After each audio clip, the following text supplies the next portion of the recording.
Hello. Hello. And we are now live streaming in YouTube. Please, Stella, guide us through this webinar. Thank you so much, and I hope everybody enjoys. Thank you. And thank you everyone for joining. Welcome.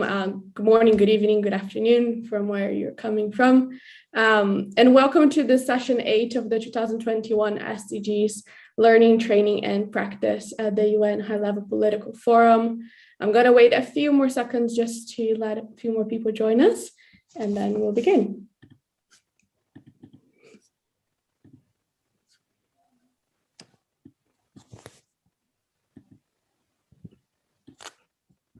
Okay, so welcome again. I am very honored to be moderating this session, session 8, titled Accelerating Progress Towards the SDGs Through Education. My name is Estela Castelli Florino Pils. I am a recent graduate and I work as the community manager at SULITEST, which is one of the co-hosts of this session. The session has been organized by us at SULITEST together with ICAI and Columbia University, the Earth Institute at Columbia University. So just do a quick introduction to the three organizations. SULITEST has the mission to develop sustainability literacy for all, and we offer educational engagement tools to map and raise awareness about sustainable development. ICAI, the International Council for Adult Education, is a global network that promotes adult learning and education as a tool for active citizenship and informed participation of people. And last but not least, the Earth Institute by Columbia University has the goal to help countries and communities to achieve sustainable development by translating the SDGs into meaningful policies and solutions. We designed this panel to be very dynamic, inspiring, and interactive. So today we will have 3 rounds of panel discussions, each with 3 panelists. And we did so because it is in diversity that we find richness, that we find solutions. Sustainable development will only be achieved with inclusion, and particularly relevant to this discussion about education. We also wanted to bring in the youth perspective when organizing the event. And so I'm more than honored to be moderating this session. As I said, I'm a recent graduate, class of 2021.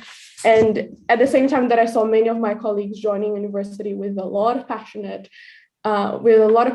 really looking to use what we are learning to transform the world around us, especially because my generation is increasingly aware of the challenges that we're going to face in the world that we inherited. I see as many colleagues graduating in despair, graduating afraid, especially with the pandemic, and graduating without knowing how we can transform the world, how we can make the changes we know we urgently need to, and how can we achieve the future that we want to enjoy.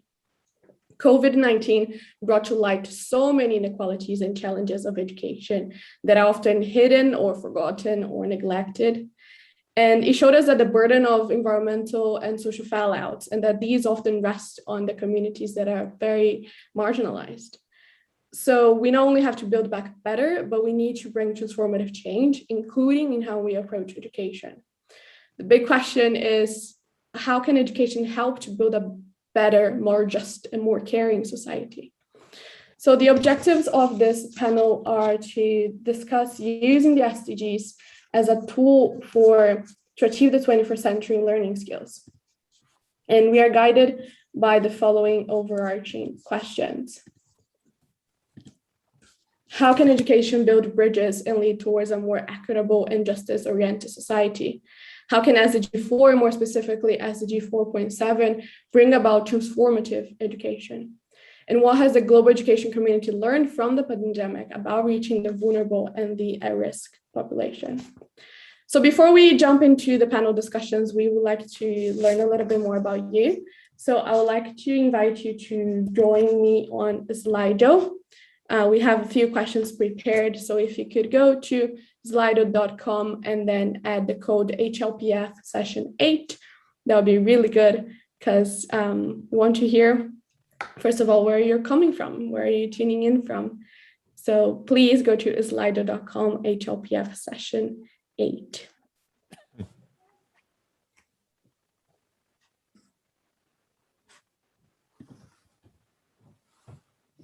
This will also give us an opportunity to allow more people to join.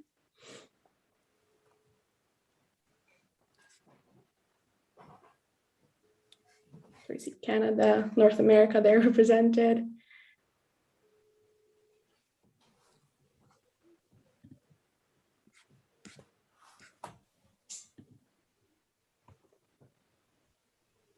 Great, I see Brazil. I'm personally Brazilian, but calling in from Edinburgh in Scotland.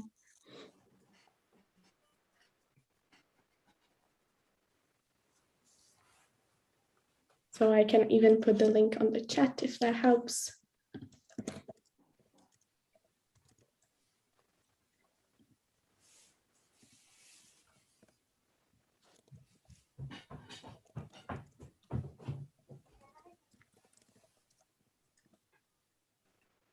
Great. Great to see that.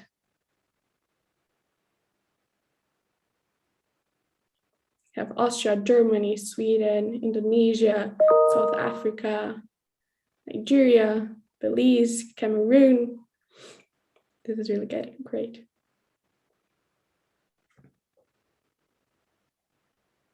Wait a few more seconds.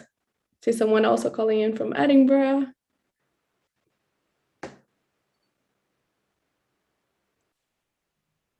It's so nice we're reaching this many countries with this event. So I'll wait a few more seconds before jumping into the next. France coming in strong, the Bahamas, Mexico, Angola, Serbia. This is really good. So I'll jump into the next question. That is, which sector are you working in? We would love to know a little bit about where you're working on. So if you could let us know.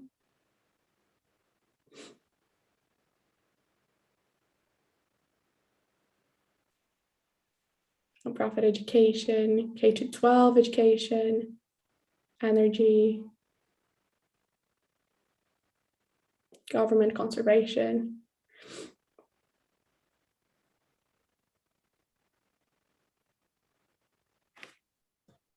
Getting many, many answers.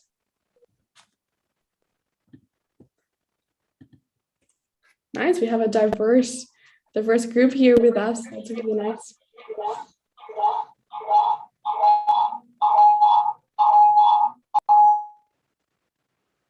Disaster management, higher ed. Good. Really nice. Thank you for answering those questions. It's really nice to, especially during these online events, to know who are we talking to. This is really nice. Leadership training, high school students. That's really nice. So I'd like to start the panel discussions now, but before we do, just letting you know how it's gonna work. So as I said in the beginning, we're gonna have 3 panel discussions. Each panel is gonna have a 15-minute discussion around 2 questions. And then after each panel, we will have a Q&A for those panelists. So please send us your questions during each of the round of panels so that we can maybe propose that to the panelists. So I'd like to begin with the first one. For this round, I am joined by Dr. Robbie Guevara, president of ICAI, a committed popular educator with extensive experience in education for STEM development. Alongside Dr. Guevara, we have Radhika Iyengar, director of education at the Center for STEM Development, Earth Institute, Columbia University. And with them, we have François Germinet, president, SCY Cergy, Paris University in France. Thank you and welcome. Thank you for joining me. The focus of this round will be to discuss how can SDG 4 and more specifically SDG 4.7 bring about transformative education. So I would like to start with the first question, which is, what do you identify as the key skills and competencies for transformative education, considering the challenges that we face today regarding inequalities, the pandemic recovery, and the SDGs? So perhaps, François, you would like to start? Yes, of course. Well, thank you. So I'm in charge of the university. I'm president of university in the suburbs of Paris, but I'm also in charge of training for all universities in France. So we have a conference of president of universities, and I'm also running discussions between French president about such issues. And it's quite interesting to see that for the first time during our annual colloquium, our annual conference, that was the first time that the SDG were cited and cited as a major goal, major issue at each roundtable that we were organizing. Even though it was talking about something else, SDGs were coming on the table. And so now it's really something that you cannot go around anymore.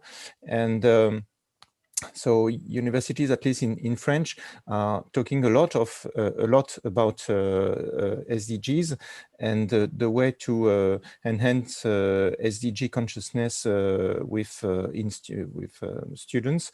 But it's still hard to do, and it's still an ongoing task. It's still ahead from us, but really we feel that it's moving towards the right direction. So maybe one first idea is to have a better consciousness about SDGs and all issues on climate, on energies, etc. And this is why we promote the Sully test as one of the tool that we can use in university, in schools, in many different situations and institutions. And the idea, for instance, would be to run the Sully test at the beginning of the training process of the students, and then at the end, and see if we have an added value of our training between the beginning and the end. If our training have added an added value for this SDG consciousness or not, and if the answer is no, then we have questions for us that we have to face. So that's one of the things that we can do, and we also see that the project-based pedagogy is more and more on the table, more and more used by teachers at any level, and in management, in engineering, in geography, in whatever communication, whatever you can think of. And while you are running project-based pedagogy, then you can use the SDG as the goal for your project, and then label your project according to the SDG. So this is another way to empower students with such ideas. And maybe not to take too much time, and maybe go back to you with questions. We have launched in Cergy, in my university, an initiative which is very recent, that was this year. We decided to open a school of design because we design a school of design driven by SDGs goals and empowering students according to SDG goals. And this is quite a big success. For the first year, we will have more than 100 students in our classrooms, and it turns out, this may surprise you, that it is the first school of design within a university in France. Usually it's in schools related to the Minister of Culture, and it's not related to higher education. So it's surprisingly in France, the first school of design that is dedicated to higher education and research. So this is one thing that we can do to promote SDGs within our programs, trainings, and in universities in France. Perfect, thank you. Perhaps Dr. Guevara, you'd like to answer this question? can't hear my microphone. Can you now Yes, hear me? Yep. Yes. Okay, so good morning, and I bring you greetings from Melbourne, Australia. I am on the land of the Kulin Nations, and I acknowledge elders from the Kulin Nations, present, past, and emerging, being a migrant myself. I applaud the focus on 4.7, given that the GEM report, the Global Education Monitoring Report of 2016, has clearly said that more than any other target, 4.7 touches on the social, humanistic, and moral purposes of education. It explicitly links to other SDGs and captures the transformative aspirations of the new Global Development Agenda. Particularly, if we focus on how to achieve this, because I'll use that to get to what skills we need to develop, there are two strategies identified in the Education 2030 Framework for Action. The first action is to develop policies and programs to promote ESD and global citizenship education and bring them into the mainstream of formal, non-formal, and informal education through system-wide interventions, like what Francois has mentioned. Okay. Second is to promote an interdisciplinary, but if necessary, a multi-stakeholder approach to ensure that ESD and GCED are in all levels and in all forms of education. I myself, like Francois, teach in a university. However, from our experience of using these strategies, having interdisciplinary, multi-stakeholder, and system-wide mainstreaming across formal, non-formal, and informal education is easier said than done. So I'm so pleased to be able to focus on the core skills that we need to develop. And when I focus on we, I want to shift the focus away from what other people tend to do, focus on what students need to learn or what teachers need to do to teach students. Coming from the International Council for Adult Education, I really want to value the links between formal, non-formal, and informal. And the first challenge we face is how do we overcome the conceptual and often interdisciplinary and institutional silos that have been known to create barriers to this integrative approach. If we are even to begin to see the necessary conceptual links across the SDGs, okay, and motivate key actors to come together and collaborate across these SDG goals. Okay, this requires that we expand our focus from just looking at transformative outcomes of our projects to focusing as much on transforming the very processes of these projects. The second challenge is it just means that we now need to recognize that what we are aiming for goes against the grain of the accustomed ways of teaching, as Francois has mentioned, going to project-based, and more preferred ways of learning of some of our students are not used to this way of learning. Therefore, we will require not only transforming our conceptual understanding of sustainable development, but the implications of this transformation to how we work and how we learn. We have often observed that the most educated generation has brought us to the situation we find ourselves in, ourselves included, but this is also the most educated generation that will find a way to learn our way out of this situation. There is no time to wait for the next generation. The urgency for transformation of the education system is now. And as part of this transformation, therefore, we need to be able to recognize how we need to not just teach differently, but also how we need to learn differently. I'll give more responses to the next question. Thanks, Estela. Thank you very much. Perhaps Radhika, you'd like to follow? Thank you, Estela. And I want to echo a lot of what Robbie just mentioned, but just going into details of what skills and also where are we going with SDG 4.7 and what should be our focus.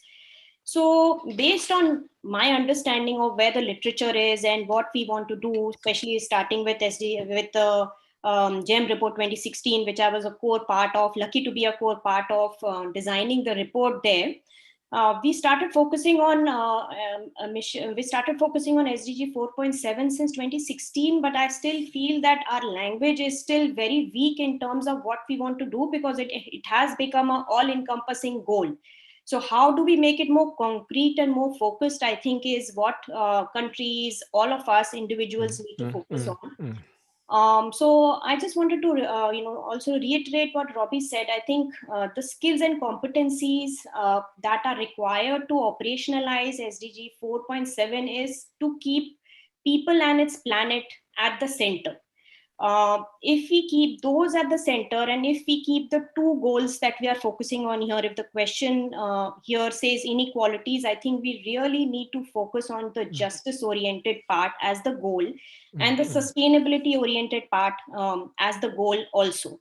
If we do that, then we are focused on planetary citizenship, we are focused on global citizenship as our tools, so that we can take those goals forward. And what I mean by planetary citizenship is taking care of our planet, making sure that education for sustainable development cuts across all spans, lifelong learning related approaches need to be followed. And for global citizenship, I think the pandemic has taught us is the SEL skills, social emotional skills are very key. And especially for global citizenship, we need to be looking at civic engagement. We need to be looking at how do we build all of us as a community together. The pandemic taught us that no one is isolated from anything. We are all connected. So how can we all grow together as equals and become better? How should the focus be on communities? And I'm not talking of just education institutions here. I'm talking of communities as the center. How can we make them as the center and learn from them, so that we can utilize these community related approaches that blend into schooling, and make sure that no community is isolated, and no community doesn't have the reach to make sure that there is justice and sustainability towards the center. So I would really consider our panel to really focus on bringing the communities at the center, and making sure that all our approaches are actually connecting to the communities rather than just focusing on institutions. Thank you, Estella, for your Thank you very much. No, very powerful message. If I may move to the next question, that is, what are the main leverage points education can use to accelerate the systemic change towards a desirable, sustainable future? Just as a background, when we were thinking of the question, we thought of asking, how can education accelerate it? But the how is a very big question. So we wanted to really focus on what are the key 1-2 leverage points that we could use to accelerate the systemic change. Perhaps Dr. Robbie Guevara? Okay, you keep us on our feet. Thanks. Okay, I'd say there are two leverage points. The first is to leverage the educational transformation we witnessed in response to the COVID crisis that everybody's still living in. And second is to leverage the concept of lifelong learning, as Radhika has mentioned. In particular, again, from my role as president of the International Council for Adult Education, the role that adult learning and education, I will say ALE, as might have in the background, the ALE, contributes to this systemic change. We are often told that systemic change in education will take a long time, all these big things. But what the COVID crisis has taught us is overnight, the education system around the world shifted from face-to-face to remote learning, home learning, distance learning, media learning, etc. Therefore, we know that if we really wanted to, or if we really had to, we can transform our education system. However, I hope that this transformation will be a more proactive transformation rather than a reactive response to COVID, because my fear is the next transformation might be a response to a protracted crisis like climate change. And I agree that part of this proactive transformation, as Radhika said, is to shift the focus from institutional learning to holistic learning that involves the communities and the schools working together. Because if you reflect on your own understanding, for example, of global citizenship, you will start to recognize that this has been developed really not just in schools, but in relations between the schools and our environment and our communities.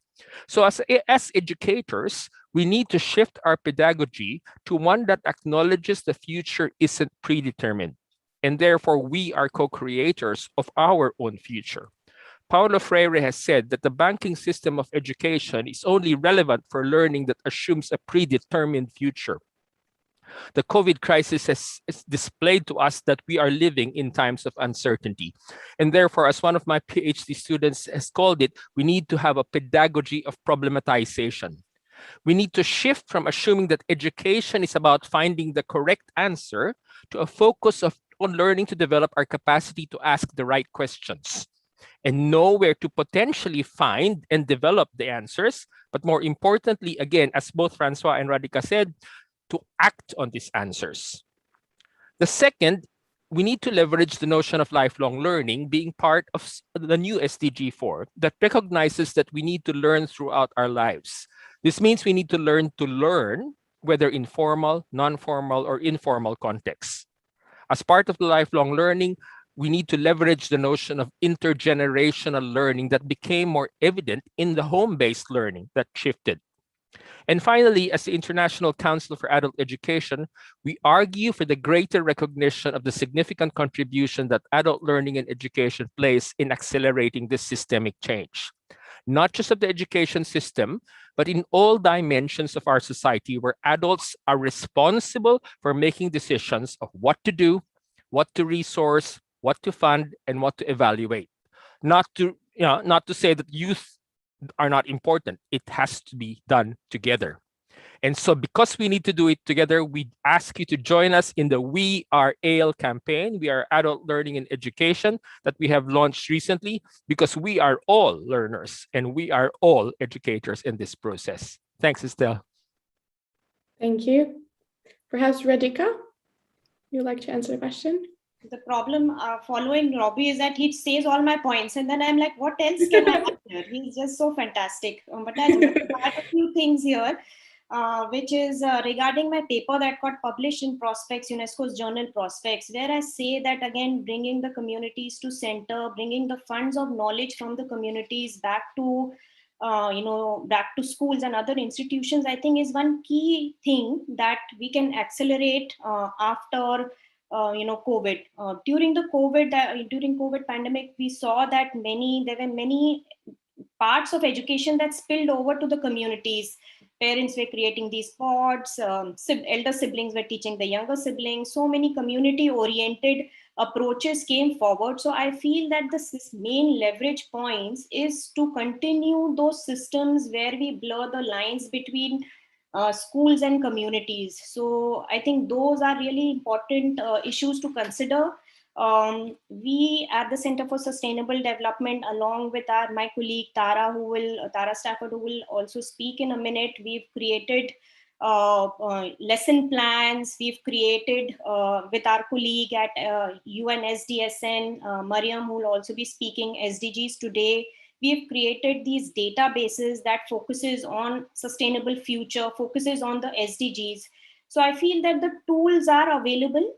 I think the focus now should be how can these tools be made accessible and reach every school, so that we can continue with these, with the access points that we have, the non-formal, informal, formal education blurred during COVID times, and there are so many resources out there available that focus on sustainable futures. I think we need to make leverage out of it, leverage the online connectivity and online resources that we have.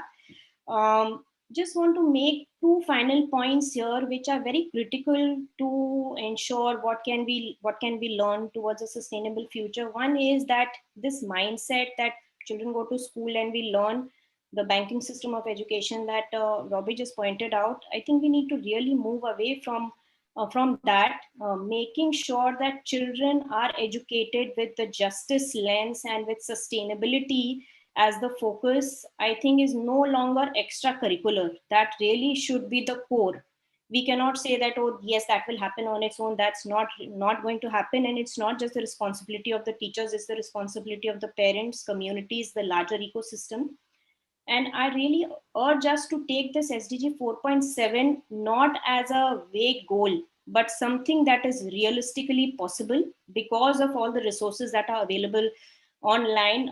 Through our work at the Center for Sustainable Development, we have ed4sd.org website where we have put in a lot of resources. Teachers are asked to co-create curriculums with their students. Students are asked to work on curriculum. So I think this this idea of focusing on SDG 4.7, which is someone else has to do. No, I think every one of us has to become a teacher. Either you are a parent or you are a sibling, because we have already done that during the pandemic. So I think that needs to continue so that we can support the education systems, formal, non-formal, and continue building towards a desirable future. Thank you very much. Francois, you would like to answer the question? Yes, and but Robbie and Radhika said everything, and so let me maybe add one point that was already mentioned, but maybe the main leverage is people. And Radhika talked about global citizen, etc. And we talked about the student, children, being a father and a mother, and people and young generations are the main leverage. And if teachers do not want to go there, they will be forced by students to go there. And if they are not forced by their students to go towards SDGs, they will be forced by their own children. And because now they will realize that if there is a planet for their children, there may be not a planet for their grandchildren. So people is a driving force. This is not surprising because we are human, but so it brings a new connections to ourselves. So this calls for better connections with ourselves, better connections with people, and better connections with the planet. And this is not so useful, not so useful. This is not so usual, sorry, in universities to talk about the connections to yourself. We have connections to knowledge. This is the ground of university. At the beginning, we thought that if we bring knowledge, then we have done our job, and there are scientific knowledge. We just give, we teach this scientific knowledge, and I am done with my job. Then students said, no, you are not done with your job. Then we said, okay, you need a career, professional career. So we will tell you what these knowledge are good for your professional career. And this was for during the past 20, 30 years. And now, and so we say, okay, we give you knowledge, we give you a professional career. I'm done with my job. Now go and leave me in peace. Then it does not work anymore. Now they say, no, this is not sufficient. I want to be in the capacity to build a sustainable society. So you have to help me to have the correct knowledge and to have the correct way of thinking and way of acting, so that what I will do tomorrow I will do it so that I will preserve the planet, and my children and grandchildren will have the planet. So the empowering people and the wish of people to be empowered according to SDGs is a major leverage. And this calls also for learning communities. There is no point in keeping our knowledge for ourselves. There is no point. We are rich about what we give and what we share. We are not rich about with what we keep for ourselves.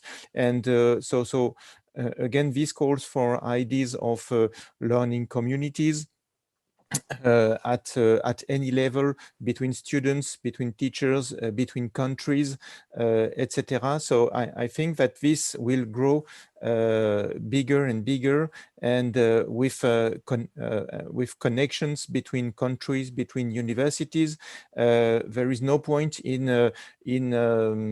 having our own resources on transition, our own courses on transition here on the planet, and not sharing them with other people. So I think that we need connections at the level of institutions, of universities, of countries about all this, and share. Thank you very much. Thank you to all three of you. I think the key takeaways, from this conversation is the big emphasis on mainstreaming education for sustainable development at all levels, a system-wide intervention, as Robbie mentioned.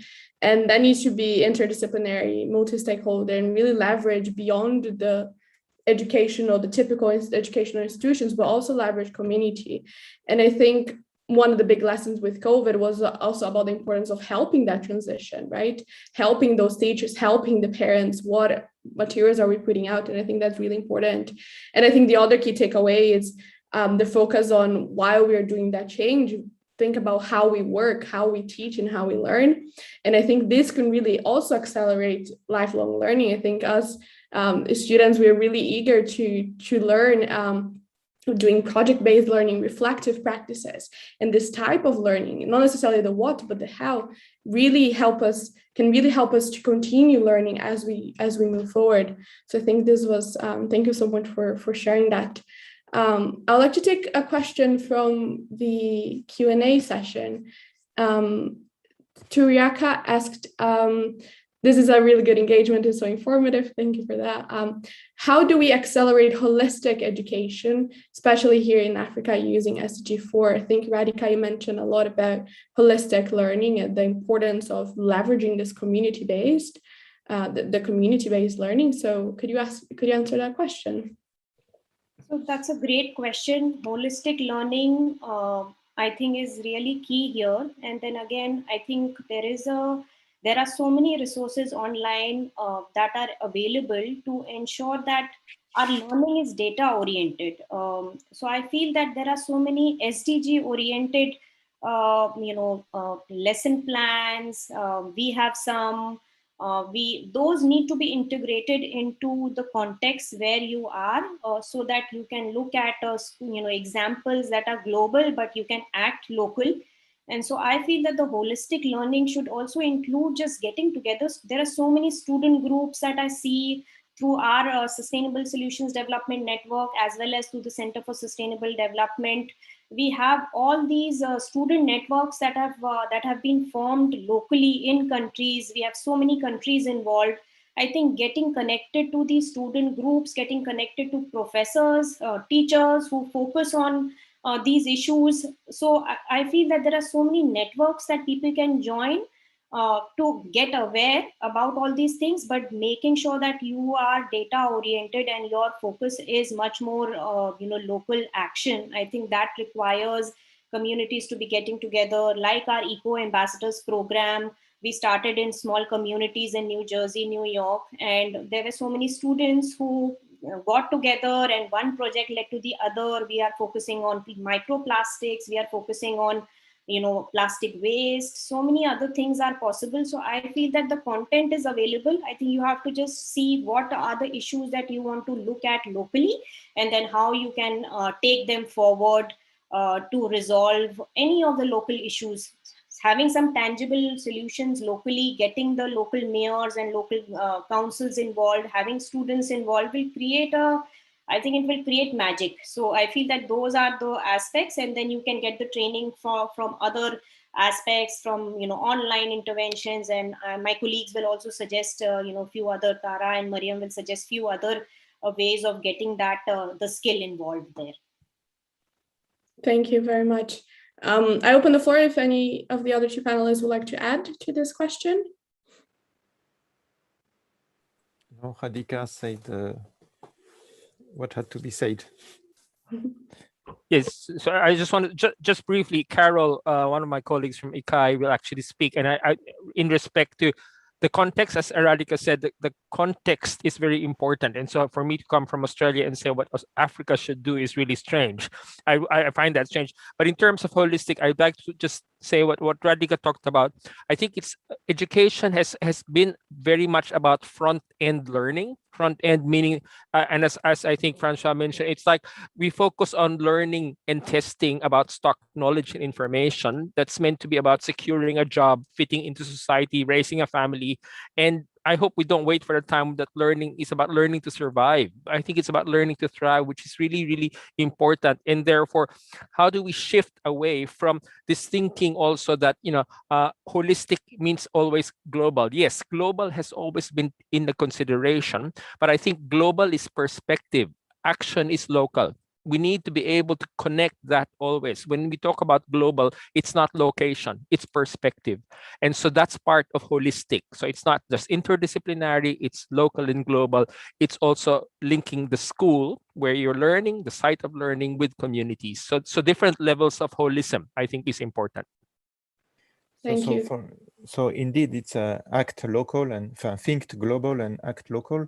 And for instance, we have at CY Cergy Paris University, we have a strategy on Europe, Africa, and Asia. And in particular, in Africa, we are now working on a brand new university in Senegal, and we help these universities to build its training program, in particular in civil engineering, including transition issues and SDGs issues.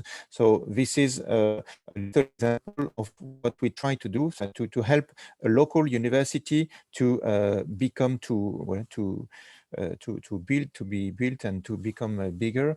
And this is the opposite of, I'm sorry to say this, what France has been done for many years. Namely, many of my colleagues and many universities thought that the best way we could help people in other countries was to bring them in France and having them in our master's degree, etc. This is not the solution. The idea is to go locally and have collaborations. We are not the one who know, and they are not the one who needs our knowledge. We have to share what we know, what we know, and what is your concerns, and what you know there, and have this true collaborations between them. And this is what we try to do in Senegal, for instance. Thank you very much. Thank you. No, this conversation is really interesting. And I think also the importance of storytelling when we're talking about community-based learning, I think it's so important to get to know the local champions, because I think we tend to forget our own advantages and our own stories of victories. And I think remembering that is really powerful, and you bring the community together around their local stories, their local culture. And I think it's really powerful because we have always learned through stories. And while we are very data hungry, I think we want data, but I think also bringing back the power of stories to bring a community together, I think it's a really good leverage point as well. Thank you so much. I'm afraid I'm not gonna have time to ask you another question as we have to move forward to the next panel. But feel free to also answer the questions that were sent through the Q&A through the chat function. Now I'd like to move to round number 2. And I appreciate very much the participation of our first panelists. And now I would like to invite Anicia Yegler. She was invited by Sulitas. Anicia is the Associate Dean for Inclusivity at Kedge Business School. Tara Stafford-Okenzie, Senior Education Technology Specialist at the Earth Institute, Columbia University. And Elsie Wakil, representing Nikai. She is the General Secretary of the Arab House for Adult Education and Development, and also the founder of the Lebanese coalition of the Global Campaign for Education. So welcome to this second round of panels. And the focus of this round will be to discuss non-formal and adult education, educating our way out of the pandemic. And I would like to thank you, the panelists and events, for considering the short time that we have for each question. I know it's very short, but I think we're already getting a lot of good insights from this dynamic conversation. So the first question that I wanted to ask our panelists is, what are your most important insights from the non-formal adult education and lifelong learning perspective during the pandemic? Which lessons have been learned? Perhaps Elsie, you would like to start? Yes, thank you. So first, education is based on 4 main pillars: education for the sake of knowledge, education in order to prepare for the labor market, education for living together, and education for being. These 4 pillars must be considered by all types of education and learning. The corona pandemic came by surprise. All teaching and learning activities all over the world failed. Schools and universities were closed, as well as adult education and learning circles. which negatively affected the acquisition of various skills and knowledge, and also impose isolation for precaution and exacerbated problems by the lack of alternative plans for the continuity of education and learning during pandemics, as well as the absence of investment and optimal employment of modern technologies in teaching and learning activities. Not to mention the lack of technological infrastructure that allows this, especially in the poorest and marginalized places. Each country dealt with that, what is available randomly and unplanned to reduce the exacerbations of the pandemic and its effects. So adult education and learning and life learning, long learning have been negatively and directly affected, including but not limited to: 1, closure of all adult education circles classes. 2, adult learners have lost the skills they learned and practiced due to the closure for precaution and distancing. 3, increasing the rates of learning loss, the rates of relapse into illiteracy increased, which means an increase in educational and material waste. 4, increasing demand for adult education and learning in light of poverty and protection and the absence of political will towards adult education and learning for the sake of formal education and the poor funding. So the second question is the lessons learned. So the necessity of employing technological developments in the field of adult education and learning and activating distance learning, especially during pandemics, corona, places of displacement, training of facilitators and adult learners to use the technological media available in their local environments and distance learning mechanism, providing an appropriate technological infrastructure that allows distance learning on which governments and funders are based, setting standards for adult education and learning electronic content, producing various technological applications and making them available through the technological media available to adult learners, like mobile applications, CDs via computer, YouTube channel, etc. Producing short educational videos and broadcasting through various media. Studying new electronic assessment methods in the field of adult education and learning, considering the necessity of traditional pen and paper writing. Face-to-face education is an unavoidable necessity, while taking precautionary measures for small groups for all the educational circles classroom, with the need to adopt digital technological developments in creating teaching and learning. Increasing financial allocations for adult education and learning and searching for flexible funding sources that are not subject to financial conditionality to match these developments and the new educational learning methods. The necessity of developing alternative plans to cope with the symptoms and pandemics, especially in light of the spread pandemics, armed conflicts and political conflicts, especially in our Arab region. Partnership and networking based on defining tasks between governments, civil society, and the private sector in a way that does not allow one to overpower the other while giving various roles to civil society, and it's the most closely aligned and close to the adult learners and their needs. Finally, work systematically between partners so that activities are not repeated and thus the same spending, which results in increased waste and failure to achieve goals. Thank you. Thank you. Thank you very much. Perhaps Tara, you would like to follow? Sure. Thank you so much. It's great to be with all of you today, and thanks to the organizers and the speakers so far for all your insights. So I'm Tara, and I'm part of the Center for Sustainable Development at Columbia University. And our education work really spans SDG 4 and lifelong learning.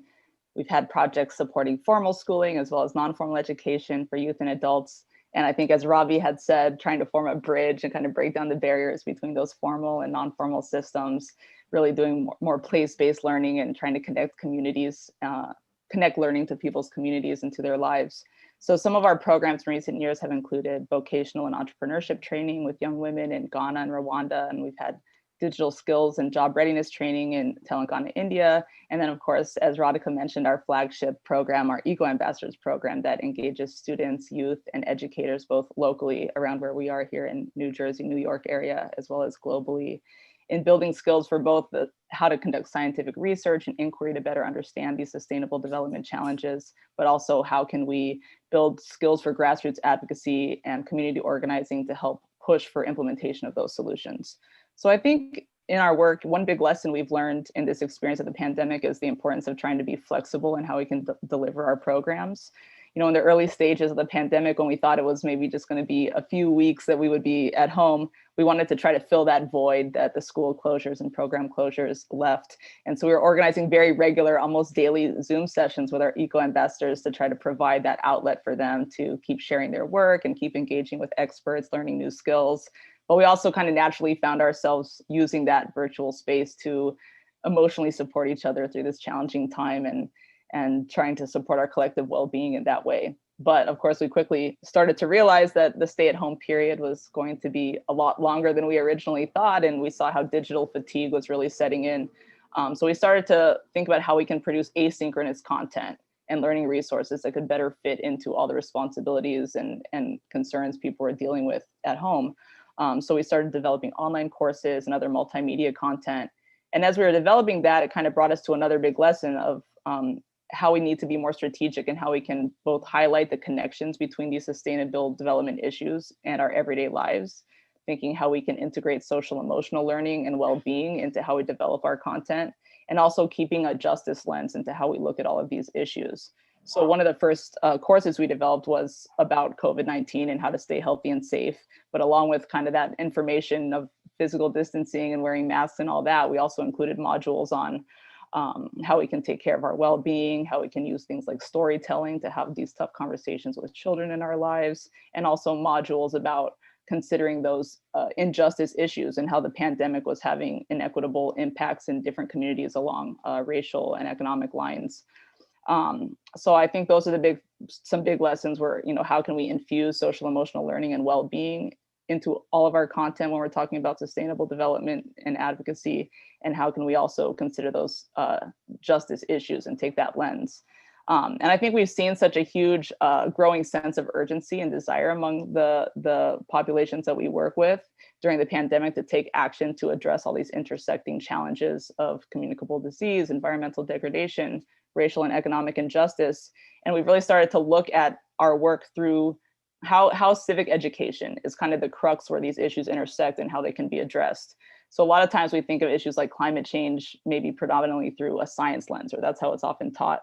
But it's a lot more complex than that. So how can we bring in these social justice issues and think of how we tackle climate change and these other sustainable development challenges with those issues in mind as well? So we've been holding workshops, bringing together youth organizers and others from around the world to share their stories of their activism and how to build these kind of more inclusive movements. And some of that has included workshops on storytelling. And, you know, that's such a key thing, we think, to help people connect what they see as the urgent challenges in their everyday lives with maybe something that seems like a more daunting, big issue that they don't really understand of climate change. How can we use storytelling to help make those links and help people see how addressing this big problem will have that impact in their daily life as well? And I think moving these workshops online has had a huge impact on increasing inclusiveness of these efforts. Of course, in some places where we worked, that wasn't necessarily true, you know, like in our programs in India and Ghana, where folks don't have access to as many digital tools at home. We try to keep learning happening, keep check-ins happening using WhatsApp. But of course, it was more limited than places where people have those tools at home. But I think having both, once things start to open up, having both the in-person and the online options is going to enable more than just the people who can fly, get visas and everything to attend the big workshops to be able to take part in these. And if we really want to have these equitable solutions, we need to make sure that all those voices are at the table. And so I think that the value of online events And online connection, I think, has really been a big lesson of the pandemic in terms of building more inclusive work. So thank you. Thank you. Thank you. Thank you very much. Anicia? Yeah, thank you. A lot have been said, so I will try to find other insight, but there are a lot. So as you said, Estella, I think at the beginning, younger generations want and push for the achievement of the SDGs, and they often find in their training courses that allow them to acquire knowledge to the SDGs. But when we thought about employees already in place, so adult learning perspective, even if they have this SDG fever, they don't necessarily have the knowledge. So we must therefore offer them training solutions, and as professor, as institution, we have a lot of our alumni who pushed us and are pushing us now in that direction, and more with the pandemic, because we know that with the pandemic the pandemic highlights the need of jobs linked with SDGs, and that even we are more aware of that in all the different enterprises, and so the employees want to have this training. So when we think about initial training, for example, in our institution, we have basic courses, and each student takes, for example, the SULI test, so they know if they have some knowledge and what they can learn if they don't have a very good score. But for more than that, we also have some specific courses, because if we want to transform companies, and if we want to reach the SDGs, we don't just need sustainable specialists, but we need to have sustainability in each function, and each function in the enterprise needs some specific knowledge. So to ensure that we cover all fields of this knowledge, all our syllabuses are tagged with 1 to 3 SDGs, and we also have designed a maturity matrix with SDN, GRLI, UNIP, so in collaboration with other institutions or other network. And like that, we can map our courses by SDG and by maturity of achievement of these SDGs. And we obtain an overview of all our courses to be sure that we address all the topics needed for the future job of our students, initial students, so the initial training, but of course also with the lifelong and non-formal adult education. And I think that it's really important to give this basic knowledge about SDGs to everybody, and of course for adult education, but also to have that in mind, that we need some very specific knowledge, more, of course, for the young people, but more maybe for the non-formal adult education too, because there are already some function in the enterprises, and so to transform and to reach the SDGs, they need very specific knowledge for that. Thank you very much. I'll move to the next question, that is, from your experience, how can non-formal adult education and lifelong learning help to build a more just society after this pandemic? Perhaps, Tara, you would like to start? Sure, thank you. So I'm going to kind of elaborate on a point I made before about how, I think one silver lining of this terrible experience of the pandemic has been that the increased inclusiveness of civic life has been enabled with many of the opportunities for getting involved in community organizing and other forms of civic life have moved online. Workshops and other events that previously may have been held in person that prevented, working people, parents, caregivers, people with disabilities, people who lack transportation, which are the people who are often most marginalized and need to have their voices in these spaces. Having it online made those opportunities more accessible to more people. I know also outside of work, kind of in my role as a community activist, I saw how public comment, and of course with our Eco Ambassador program, this is what we're trying to equip people with skills to reach out to city council, reach out to their school boards, speak during these public comment periods. A lot of those opportunities also moved online. So people who previously wouldn't have been able to attend those kind of meetings due to obligations at home or other things, now they're able to have their voices heard. And I think at least around where I live, we saw a huge uptick in the number of people who are participating in those ways. But now that things are starting to open up, we're seeing that some of those meetings are moving back to in-person only. And I think that's a huge misstep. So I think, trying to advocate for hybrid ways of engaging is going to help keep more people having that access. And in the non-formal education sphere, especially those who are working in civic engagement and community organizing, this is something that we can be advocating for. I also think that, the pandemic has revealed in very stark terms for those who may have not been aware before, due to various kinds of privilege, the inequality in healthcare access and outcomes and education supports like digital access at home that have long existed. More people are aware of that now. And I think the rawness of this experience that we've all gone through is an opportunity to build empathy outside of our own identity groups. And non-formal education gives us, it's an opportunity and a responsibility that we have, I think, to use these more inclusive approaches to engage youth and adult learners in understanding the root causes of a lot of these injustices and to build skills for different ways of engaging in civic life. And I think for us, when we're thinking about our programs going forward, to ask ourselves, who stands to benefit most from the kinds of ideas and solutions we're pushing for, and who's being left out or stands to be left out, and having kind of the answers to those questions help us shape and think how maybe we can tweak or rethink our approaches to be more equitable and inclusive. So, right now the Eco Ambassador program we mentioned, we're using GIS tools to kind of help learners understand Miriam will talk more about that soon, but how can we use tools like this through some of our online learning programs to highlight where, people have inadequate levels of access to different services and things like that. So that's one where we're trying to approach this in our work right now. Thank you very much. Anicia? Would like to yes, thank you. So I fully agree with Tara. I think that with the online courses now, we offer a lot of different trainings to a lot of people, even if we have to think about people who have some Wi-Fi connection issues. We know that during the pandemic, we have a lot of students, we have some issue like that. So we need to think about that. But I agree that I think that with the online or hybrid courses, we are much more inclusive than before. So for that, it's great. And I think that it's really important for the question, for the second question. And maybe I said before that when the students enter the job market, they want to change things, and they have both the desire and the knowledge.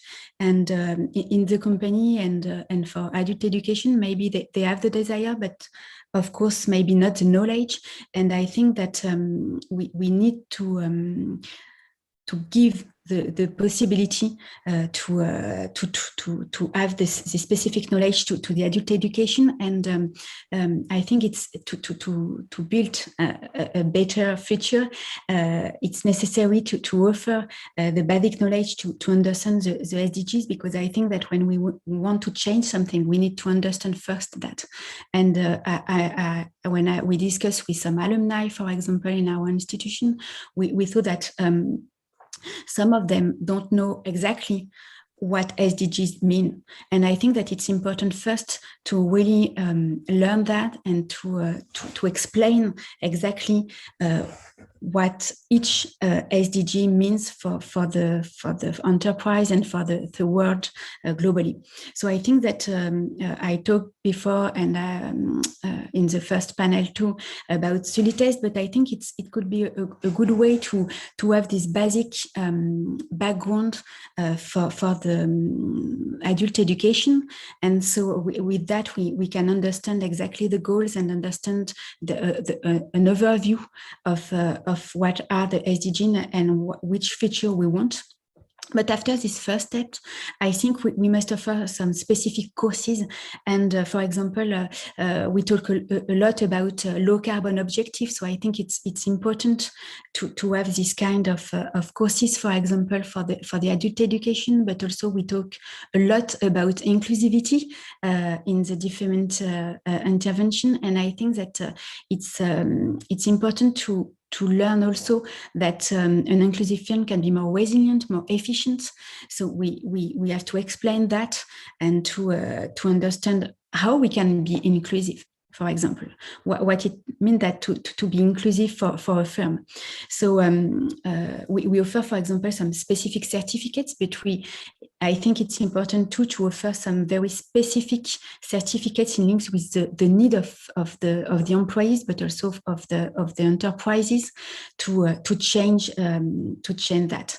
And because I think that altogether young generation, but less young generation too, we need to be aware, trained, and motivated, and with all of that, we can reach and build a better future. Thank you very much. Elsie, could you share with us your insights on that question? Yes, thank you. They already shared, Tara and Anisha, but I will add to that. So adult education, lifelong learning, how can build a more just society after the pandemic? If we keep in mind the concept of education and lifelong learning, as well as its strategies, which are paying attention to the different types of education, adopting modern teaching methods and reducing dependence on traditional education, bridging and strengthening the links between formal and non-formal education to root for lifelong learning and equitable access to learning opportunities, provide all resources and their diversity to ensure the achievement of lifelong continuity education, ensuring participation or partnership and networking between relevant ministries, civil society, and the private sector to provide all the basic requirements for the lifelong learning. In my experience in my job, in my task in the Arab House for Adult Education and Development, AHED, which adult education, lifelong learning can build a more just society after the pandemic by establishing the values of citizenship and global citizenship through adult education and learning programs, paying attention to the values of tolerance, rejection of violence, and acceptance of difference and diversity through adult education and learning programs and activities, paying attention to women's issues and confronting gender issues, allow space for dialogue, communication, effective communication, and partnership between the facilitator and the learners and each other in what is being learned. 5, paying attention to the professional and craft component of adults by linking education with learning craft skills to prepare the learner for the labor market and to promote continuing lifelong learning. Linking teaching and learning to development approaches to reduce poverty, establish micro-enterprise and entrepreneurship to ensure the continuation of adult education and learning, and to increase the added values of teaching and learning.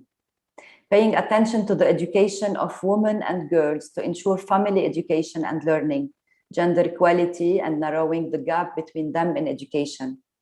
Making distance education available to all without discrimination, provided that it's not a substitute for face-to-face education, but rather complements one another, and invest social media and the digital world.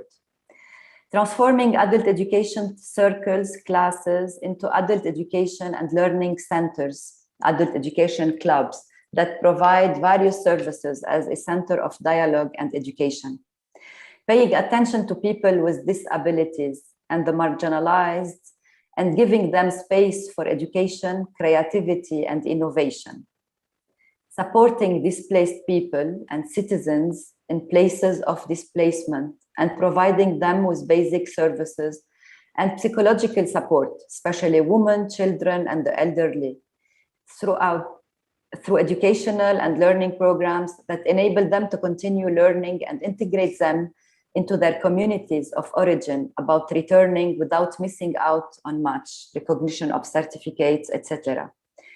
Paying attention to the skills of the 21st century for learners to increase the motivation to continue teaching and learning.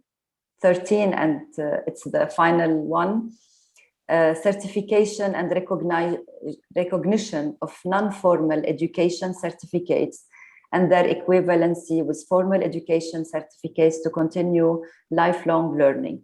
This is from my experience in the Arab world, which I think it's a little bit differs from Europe and Asia or Africa, but these are our strategy to overcome the pandemic and to live with a world without any pandemic for the adult learners and education. Thank you very much. Thank you to the three of you for sharing those amazing insights and inspiration. I think it's really interesting that you highlighted the importance of education for living together, for the collective well-being. I think it's a time that we are all more stressed, and I think it's really important to teach how we can take care of ourselves and take care of others.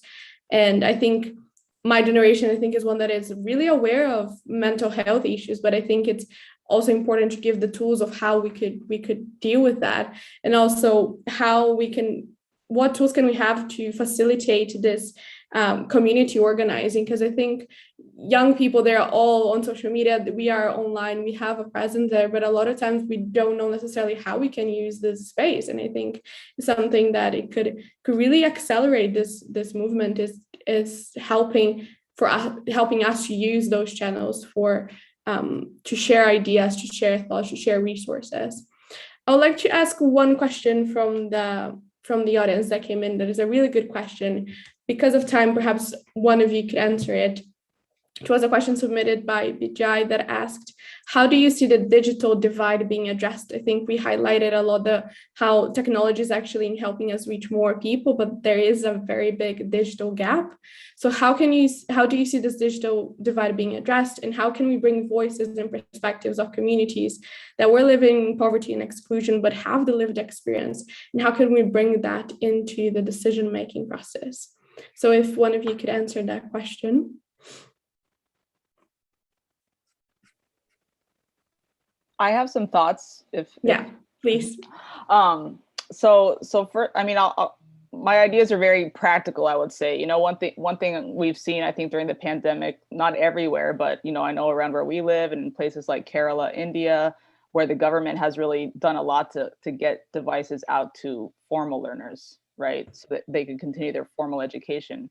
But I wonder if there's more advocacy that we could do, that could be done to have some plans or some information shared about how those devices could be leveraged for other members of the families as well in those households to use for other kinds of non-formal learning and advocacy, mobilization, and things like that. I think there's also advocacy that can be done to governments to regulate telecom providers to make sure that there's connectivity provided in more remote areas, because right now, if it's not profitable, they're not going to invest in those things. And so schools, communities in those more rural areas don't have that access, but governments can do more to make them provide that access. So I think that's another area of advocacy that we could focus on to try to connect more places and make sure more households have access to those devices, and understanding more ways that they can use those devices that they may recently have come into access of because of distribution that happened through the formal system during the pandemic. Yeah, thank you. Thank you very much. Elsie and Nisia, would you like to add? Sorry. Sorry. Go ahead, Anicia. Sorry. No, I was just thinking, I think that we talk about online and remote courses and so on, but I think that, as I said during the second question, I think Wi-Fi connection, we are not all with the same connection and so on. So I think that the online courses are very great. And I think with that, a lot of people can have access to things that they can't have without that. But I think we need to keep face to face, and we need to keep that for a lot of people, and not to forget, as Bijay say, some people who are in poverty and exclusion. And I think that for that, we have two solutions. We have to develop the Wi-Fi and the internet things, but to help them to have access to that and to keep some face-to-face things, because I think that without that, we can't be inclusive for everybody. Thank you. I can add something. I want to say that you are lucky, Tara, that your government provides some iPads or laptops to the learners. You know, in the Middle East countries, we are now, our government is not giving any priorities to adult education, and especially to provide some laptops or materials, even in the school, normal school. So we had a big problem in Lebanon on this. So this was a big challenge for adult education learners to continue their learning process through online, etc. So we have a success story. One Egyptian learner, she was like, she teach how to use Zoom, and she started to do a classroom to her colleagues, how to use this technology. So it was a successful story for them in Egypt, how to use this accessibility. So really, here we had many challenges. So we don't have electricity all the time. The internet connection is poor. So all together, it's like a circle of we need from the governments to pay attention to these issues to be able to continue in our learning system with the adult education people. So really, you are lucky to do that. Hopefully that we can, our government, learn from your government or from your NGOs better, and to have the accessibility to have all this capability. So I want to thank you, Estella, and to thank ICAE to provide me this space to talk on behalf of the Arab House for Adult Education, on which we are facing in the Arab world. So thank you very much.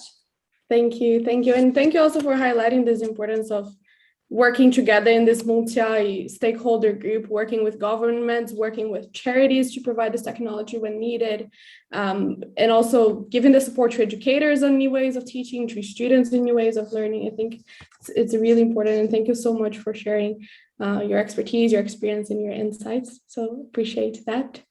Now I'll move to our third and final round of panel discussions. Now I'd like to invite to join Miguel Mangai, representing Sulitest. He is the Director of Development and International Relations at CRI. Together with him, we have Marian Rabi, representing the Earth Institute. She is the manager at SDSN. And lastly, but not least, Kara van de Hoenjo, the ICAE Vice President for Africa. So welcome, and thank you so much for joining me. The focus of this round of panels will be to discuss children and youth, regenerative and transformative education. And I would like to begin by asking a question that, interesting enough, someone asked that same question in the Q&A. So I think our audience is also very interested in knowing this. That is, curriculums are made top down, but what do students really want to learn? So I will, perhaps, Carol, would you like to start answering this question? Thank you very much, Estella. Hi to everyone. And I would like to congratulate the panelists who did a great job, and the intervention was so relevant. I think that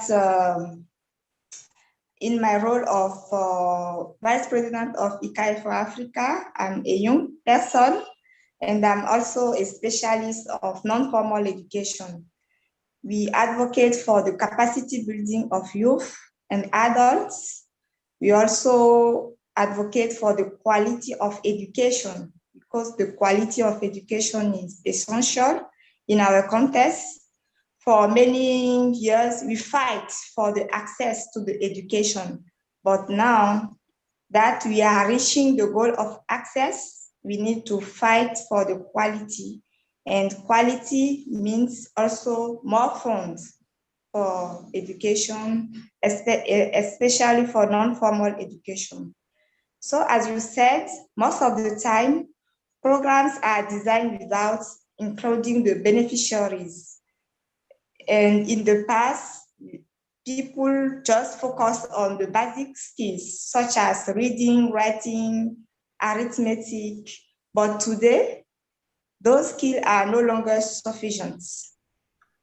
Because we live in a complex society driven by the globalized economic and characterized by many situations of crisis. We are facing security crisis, health crisis, environmental crisis. So as young people, we need to acquire another type of skills and knowledge. So we need to be able to adapt and to be resilient in this unstable world in which we live. To do this, education should therefore enable young people to have skills such as critical thinking, effective communication, teamwork, solving complex problems, and mastering information and communication technologies. You know, nowadays, we have a lot of information and a lot of fake news. Young people need to know how to analyze and choose the right information that can be relevant for the context.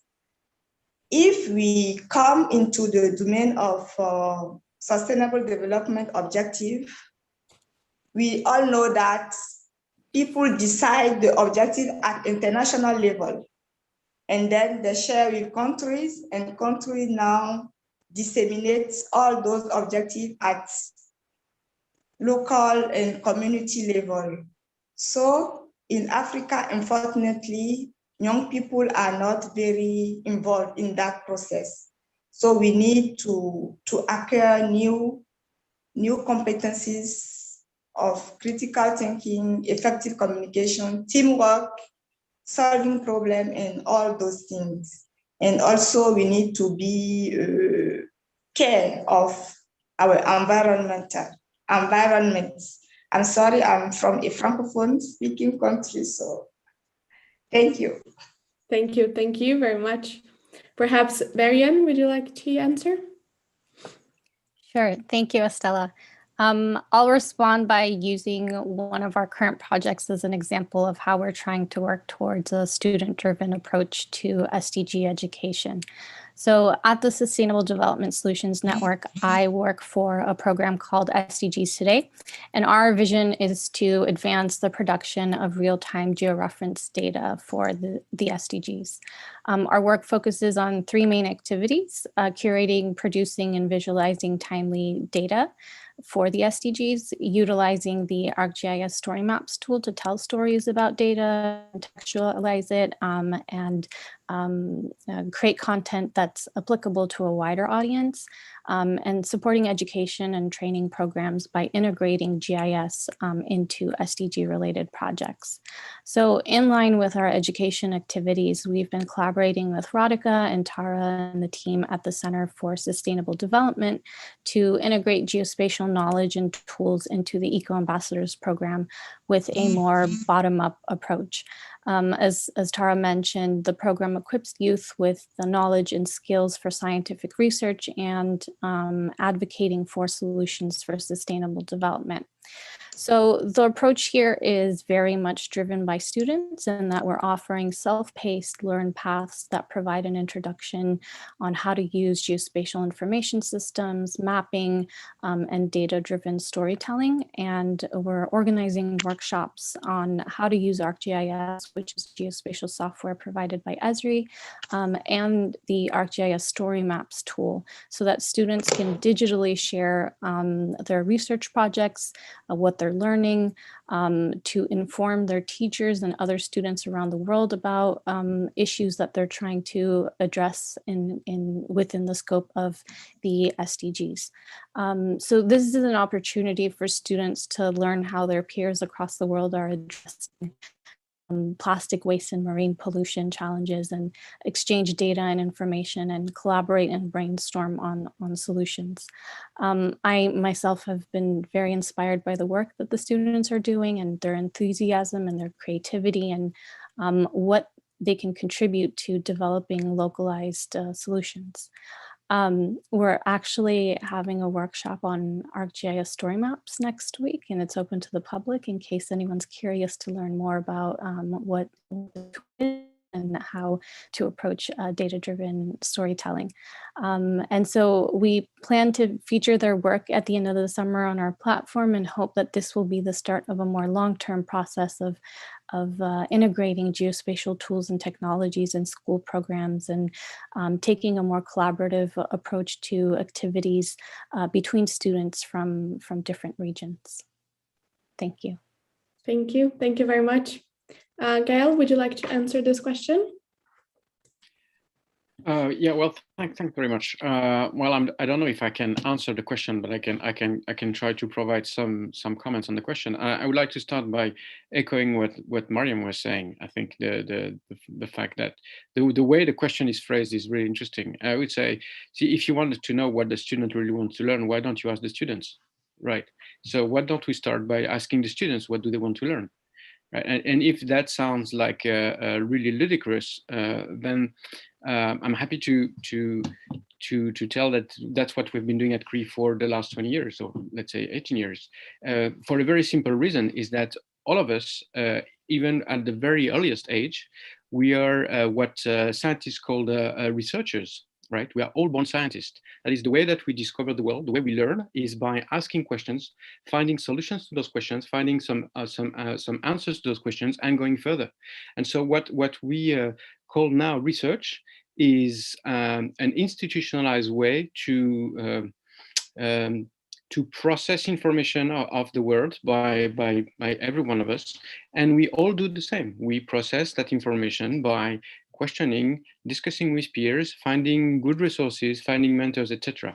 Now, if we go back to the question of the SDGs, there's a lot of questions about what the curriculum should be. But if we now look at the competence that we need to actually solve the SDGs, we'll see that it's so complex, it's so interlaced that we cannot solve that alone. No one, not a single discipline, lab, research, whatever. And so everyone should be involved in trying to solve that. We all know that. But the key competence is trying to learn to solve collectively. Collective problem solving. How do we learn how to solve together? And this is something that can be learned very, very early on, right? So just to give you a few concrete examples, because that sounds too theoretical. Design for Change is a program in India where 2 million kids have been trained at 4 years old onward to solve issues in the surrounding. And the method is very easy. It is first you feel what is wrong or what is good, and you try to understand what is it that you feel, and so that what is the nature of the issue that is feeling you wrong at a certain step. And then you imagine a solution, and then you do try to implement that solution. And whether you're successful or not, you share that solution with, or the failure of that solution with the rest of your peers. By doing that very simple formula, Design for Change have been able to scale at an unprecedented level, and what they're doing can be done at absolutely any in any settings, because they've been scaling in 70 countries. So what we've been doing at CRE is exactly the same, with more research focus, but we ask systematically our students what is it that they want to learn, and how they want to learn, what are the competencies that they want to acquire, what are the key questions that they have, like a little bit like Socrates was guiding people, through question and answer. And so in a way, if we look at that through this lens, and then we zoom out a little bit, based on what we have been discussing with the students over the last 15 years, it's always the same sort of things that are coming along. One is, how do I do care about myself? What do I do to actually be a better person? How do I flourish? Okay, this is not in the curricula, and that should be mandatory, because if you're not able to actually solve the trauma of the past or be a better person or analyze what you are, so how can you actually contribute to the world? The second big aspect is how do I work with others? How we can work collectively? How can I understand? How can I talk with people that are different? How we can build something together? So those skills of learning how to work cooperatively with people that are from different cultures, different backgrounds, different disciplines is absolutely essential. And of course, it comes with all the normal, regular competence like critical analysis, etc. But that one is usually missing. And the third one is, how do we care about the planet? Right. And so this is presumably the ultimate one, which is we all want to strive and have a better well-being, but we understand that this is limited. So how do we do this? And for that, there is part of that is a curriculum, and part of that is about competence, about understanding what really is at stake, and what kind of project or I can undertake. So in a nutshell, learning to take care of oneself, others, and the planet, that essentially captures what the SDGs are about. And this is most of the time missing in education. And we are not talking only about kids. It's about kids, it's about students, it's about lifelong learning, it's about everyone. All the learning or teaching frameworks are usually missing those three targets that we feel are extremely important. So if you want to learn more about that, we have an open alliance with UNESCO called Learning Planet. And Learning Planet is assembling members that are working on the ground on those issues. So it might be a good way to start exploring together how do we actually create learning and teaching methods that are going way beyond the curriculum to actually solve the SDGs. Thank you very much. I'll move on to the next question, which is, given the pandemic and the educational disruption that it has caused, what roles does technology play based on your experience to make education inclusive? I think we talked a little bit about the question in the previous round, but I think it's a very important question.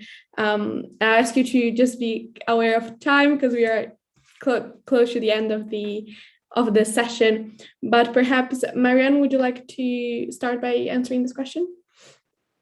Sure. As you mentioned, I think we did address some of the points related to this question in some of the previous sessions. So maybe I'll just look at it from more of a geospatial lens.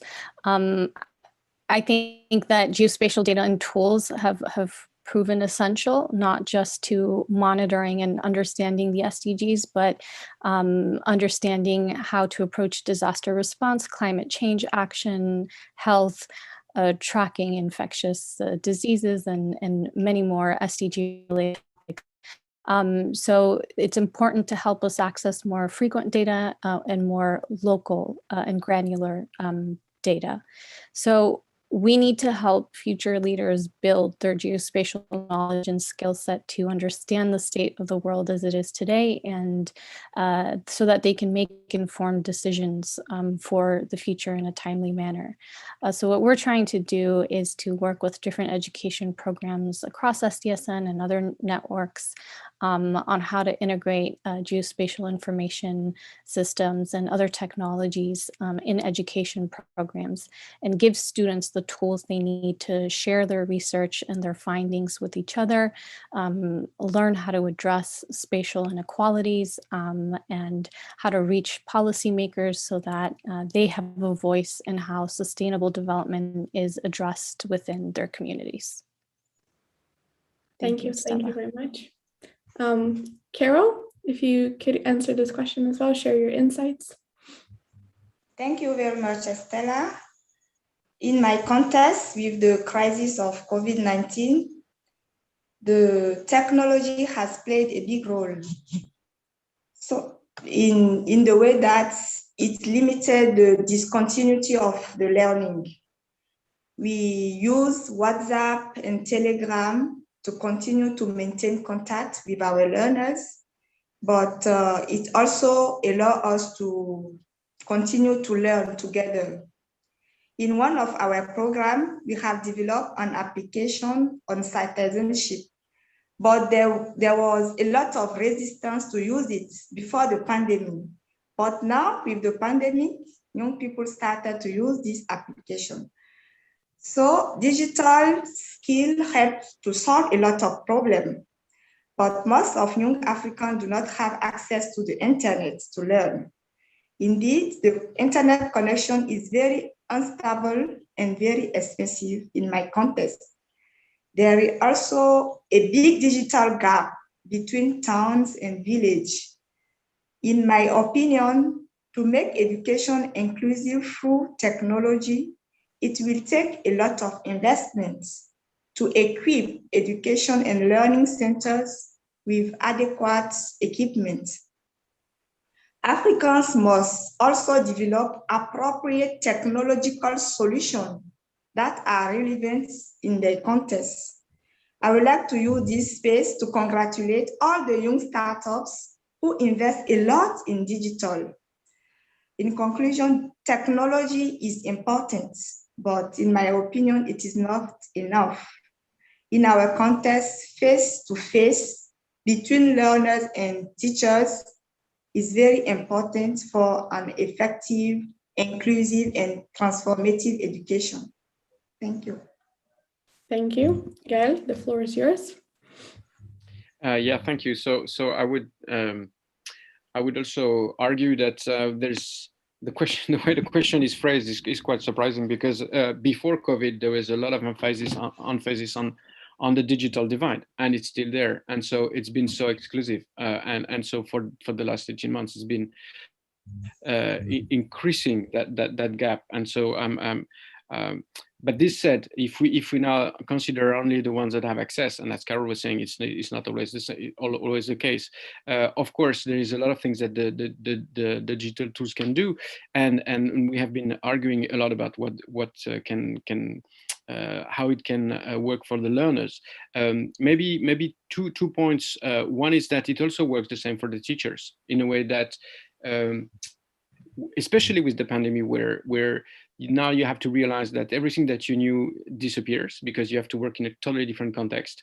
Then the teachers, they discovered that they have an open questions, and so they had to work around that, and so they had to collaborate, and so suddenly the digital tools become a way to exchange with peers, to try to find answers to unaddressed questions. And so I'm back to square one, is how do we learn to solve things together? And so that was a perfect example. And so there is actually a lot of programs around that which are very interesting. We have one which is called Teachers as Researchers, and which is scaling amazingly well, because the teachers, they are willing to learn how to cooperate at that level. So I think there is a lot of potential for the digital tools when the digital gap will be reduced, to actually enhance that collaboration at every level, not only at the learners level, also at the teachers level, at the inspectors level, at the health schools level, etc. And so if we now zoom out and we try to see in the future how that could look like, most of the courses are already available online somehow, and so the content will be available online one way or another. So in the future, you could imagine a world where, whether that's school or universities or lifelong learning, where what is truly important is to get access to peers that wants to learn the same thing as you want to learn, because then you can collaborate, and mentors that can guide you through the quest of learning what is it that you want to learn. And this is, in a nutshell, what the university is about. You have resources, you have peers, and you have mentors, and it's organized in a certain way. But tomorrow, if we do that online, or if we do that partially online, because there's a lot of learning that's happening face-to-face, then the classes, as we know, and the buildings as we know, can go. Essentially. And so there is just one thought that I want I would like to stop with is, what about if we could create an open campus where everyone would be free to learn what he wants to learn at his own pace, by finding people that are like-minded and that are interested in learning what they want to learn, right? And so in that context, which is already, we can see the premises of that on the internet, that would be quite a fantastic way for everyone to be contributive and to be invited to contribute to notably solve the SDGs. I think there is something here which may be a dream today, but might be a reality tomorrow. And for that, some of the tools that we need are already there. We are building some of that. Other partners are building others. And I know that in every corner of the world, because of the pandemics, we have been massively advancing on those ideas that were very futuristic 2 years ago. I think now this is something that's more tangible. So I would say if we want to be truly inclusive, we need to fix the access, of course, but net we need to fix the access to resources, to peers, and to mentors. That's the only way that would be truly inclusive. And this is not out of reach, but it needs to reorganize absolutely everything. Thank you. Thank you very much for sharing that, and especially how technology can be inclusive, but only if we have access to that technology, right? And that's not the case. And I think it highlighted again the importance of asking the good questions, and how asking questions differently might also help us understand more systemically the issues that we are facing. And I also, to the question before of what students want to learn, I think it's also important to ask how we want to learn, right? I think I saw in myself and also in my peers a big appetite for active learning, not only sitting in seminars, but doing problem-based learning. I think those were the moments I learned the most. And I think it gives that agency to the students of not only, okay, that's the content, but how do you engage with it? How do you ask yourself the big questions too? And what it was said before, asking who is being left out because of this, who are we including, who are we favoring? And I think teaching that, I think, is also something that there is a big appetite from youth to that. Because of time, I think we had a few questions, some specific questions to the individual panelists on the Q&A, but because of time, I think I would like to move on to the last part of our session, and perhaps I would like to invite the panelists to answer directly in the Q&A function, just because we have less than 5 minutes to close this session. But thank you very much for sharing your insights, your experience. It has been really a valuable round of panel discussions. And also, I would like to thank all of our 9 panelists, my colleagues at Sulitest and co-hosts at the Earth Institute and ICAI for organizing this very, very inspiring session. I'm moving now to the last part of the session, and I wanted to mention a quote actually from the book Earth in Mind on Education, Environment, and the Human Prospect, in which the author says, "There are legitimate grounds for hope in hard times, but not one speck of ground for wishful thinking of any kind. There's no anonymous they who will figure things out." And while this might sound negative at first, what I really like about this quote is that it takes away the focus from third person, from the anonymous they, and invites us to focus on the first person, on I, on we, on what we can do. And as Robbie Guevara mentioned earlier, I think we are all learners and we are also all educators. And I think this is something that perhaps as youth, we don't realize that we are also educators. We all have the power to influence the systems around us, whether you are a dean, a teacher, a student, an intern, or a manager. You can inspire those around you, teach those around you, touch those around you, and your impact can reach those even far away from you. And to achieve sustainable development, we truly need all of us, all of our collective intelligence and collaboration and community engagement. So before we close, I actually wanted to invite you to consider the question, how can I accelerate progress towards the SDGs through education in the space around me, in my school, university, office, community, family? And I'd like you to not only consider this question, but also share your ideas with us. So if you could go back to Slido, where we were having our interactive piece, and perhaps we could share the ideas to how we can answer this question. How can we accelerate progress towards the SDG through education? And the idea of this is to really, for all of us to live this session with an action to take tomorrow, to take today, to really accelerate this. So please, if you could go back to Slido, slido.com, and then put the code, if you are not logged in yet, put the code HLPF session 8 and answer this question.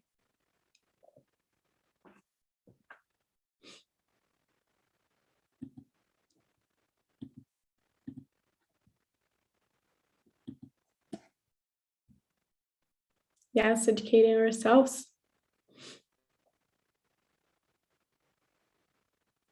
Please let us know your thoughts, your one sentence answer to that big question that's not easy to answer, but I think it's important. It's an important one to consider.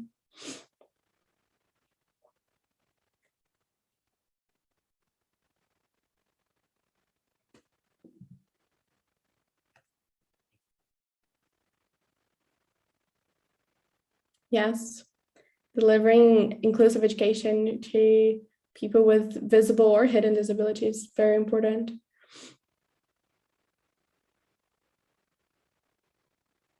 Demand from government and international players, sustainable building skills, social safety, education policy, and challenging that. Never underestimating our power, definitely.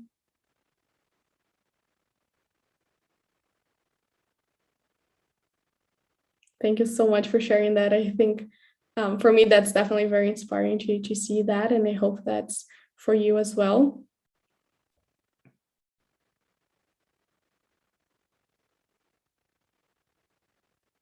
And while the answers are being submitted, I just wanted to let you know that today we wanted to make this discussion very interactive. And for that, we didn't want to make presentations of our own co-hosts' organizations. But if you want to learn more, materials will be uploaded to the event page later on. You can also get in contact with us, visit our websites. There are a lot of information out there. And yeah, you're welcome to follow us on social media. And I hope this was a very inspiring session.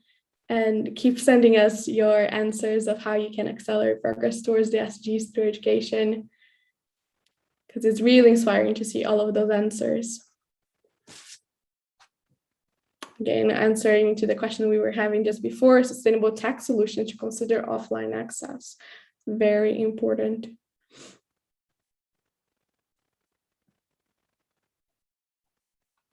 Thank you so much for sharing that. I think we are hitting the last seconds of the event, but I just wanted to say a big thank you to you for tuning in to the session. Big thank you to Sulitest, ICAI, and the Earth Institute for co-organizing this event and also offering me the opportunity to moderate it, and also to our 9 panelists for sharing their expertise and insights. It has been truly a very inspiring and insightful section. And I hope with this call to action, it is also a session that will promote you to start making actions today, tomorrow. And together we can accelerate progress towards the SDGs. So thank you so much for joining. I think with that, we will close the session. And I truly appreciate your participation today.